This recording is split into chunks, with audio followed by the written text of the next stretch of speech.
Kawan-kawan, pernahkah Anda datang kepada sebuah tata usaha organisasi atau sebuah kantor, kemudian Anda melihat beberapa dokumen yang tertata, atau bisa jadi Anda datang ke sebuah tata usaha organisasi, kemudian meminta untuk dilayani terkait dengan hal-hal sifatnya administratif. Nah, tahukah Anda orang-orang yang melayani hal-hal administratif tersebut, kemudian yang menata arsip, kemudian yang membuatkan daftar terkait dengan apa saja yang sudah disimpan terkait dengan surat-suratnya, itu adalah ada bagian tersendiri. Dalam keilmuan tentang administrasi perkantoran, kita mengenal ada istilah arsiparis.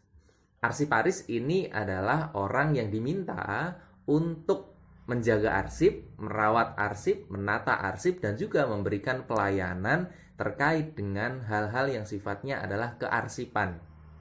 Nah, kita tahu bahwa sebuah pekerjaan itu memiliki standarnya masing-masing.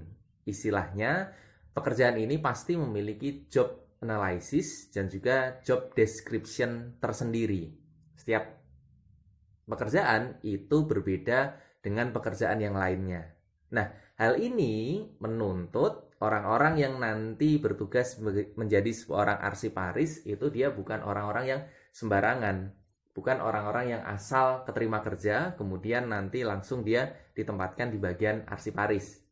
Nah, kali ini kita akan membahas tentang syarat apa saja sih yang harus dimiliki oleh seseorang yang bertugas sebagai arsiparis.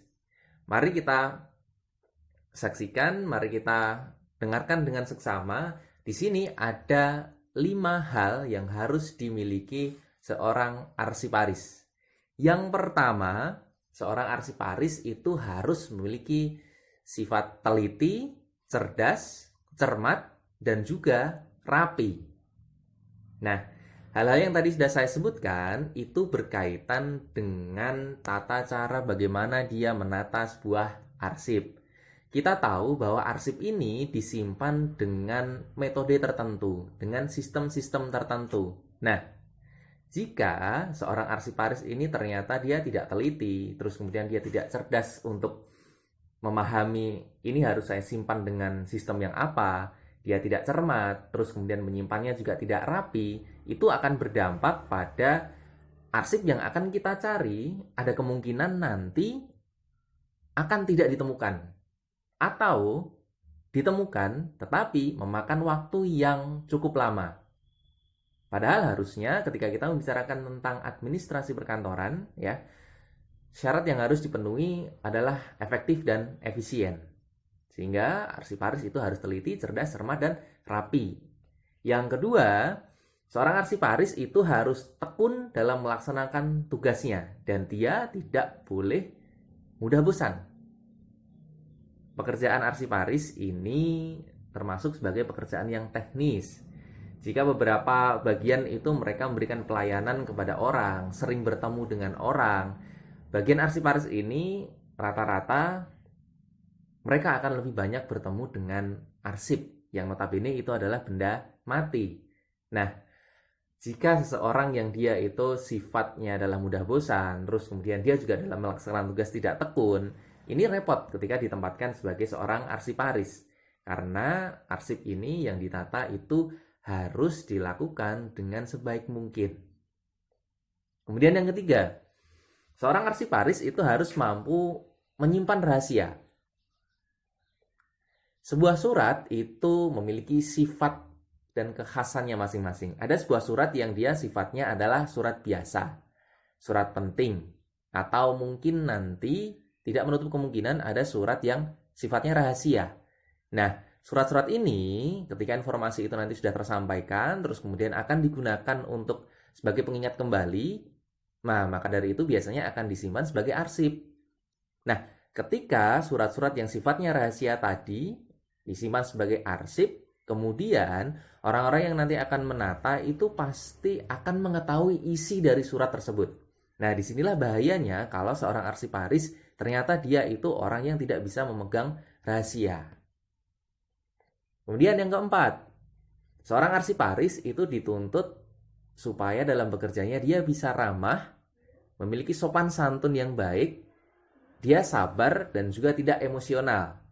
Nah, walaupun tadi saya mengatakan bahwa mayoritas pekerjaan arsiparis ini adalah teknis ya, menjaga arsip, menata arsip, merawat arsip, tetapi nanti tidak menutup kemungkinan dalam beberapa kurun waktu masa kerjanya dia nanti akan memberikan pelayanan kepada orang-orang yang memang membutuhkan pelayanan terkait dengan kearsipan tadi itu. Nah, ketika bertemu dengan orang atau mungkin nanti akan dikirim untuk training, pelatihan, seorang arsiparis itu tidak boleh judes.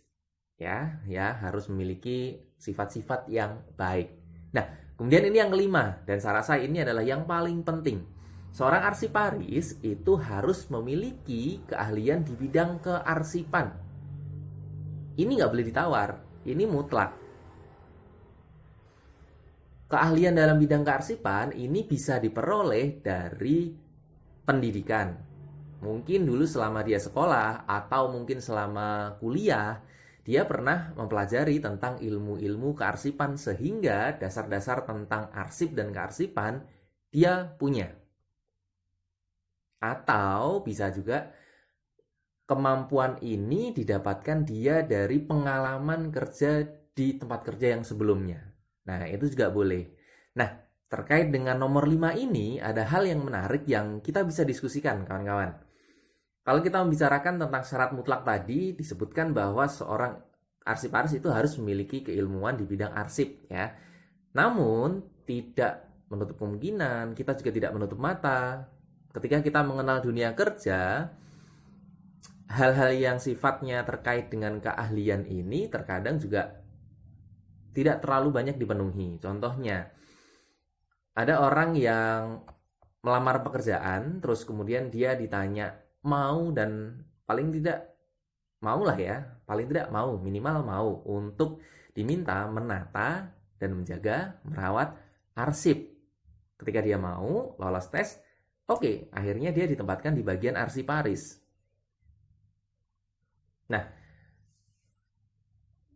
kasus yang kedua, ada yang mengatakan bahwa Pak, kalau semisal dia tidak memiliki keahlian sebelumnya, tapi kan nanti kita akan ikutkan training, pelatihan di perusahaan kami, sehingga dia akan memiliki keahlian yang cukup untuk menjalankan tugasnya sebagai seorang arsiparis. Hal ini juga benar. Tetapi, ketika kita menilik dari hal yang pertama, pokoknya asal orang yang mau dan dianggap mampu ya, tanpa dasar apapun, itu justru malah yang akan menjadi hal-hal yang repot. Walaupun nanti memang ada training, tetapi biasanya kalau kita membicarakan tentang kearsipan, itu akan lebih bagus ketika orang ini itu paham seluk-beluk tentang arsip. Sehingga dia nanti dalam melaksanakan tugasnya, dia betul-betul bisa penuh totalitas. Mana yang memang harus dilaksanakan, dia akan melaksanakan. Mana yang harus dijaga, dirawat, cara menggunakan alat arsip, cara kemudian memperlakukan arsip, dia nanti akan betul-betul tahu. Sehingga arsip yang kita titipkan pada arsiparis ini dijamin, dipastikan aman sampai kapanpun hingga nanti kita membutuhkan. Nah, oke kawan-kawan, coba saya kepengen tahu terkait dengan pendapat teman-teman ya. Bagaimana teman-teman menyikapi hal yang nomor 5 tadi itu terkait dengan arsiparis itu harus betul-betul memiliki keahlian, dimana kalau kita melihat kondisi real tempat dunia kerja sekarang itu kadang siapapun lah pokoknya yang mau, dia nanti akan ditempatkan di bagian arsiparis. Silahkan ditulis di kolom komentar apakah Anda setuju atau tidak, terus kemudian kira-kira dampaknya apa kalau memang hal-hal yang sifatnya asal ambil itu dilaksanakan khususnya bagi efektivitas dan efisiensi organisasi.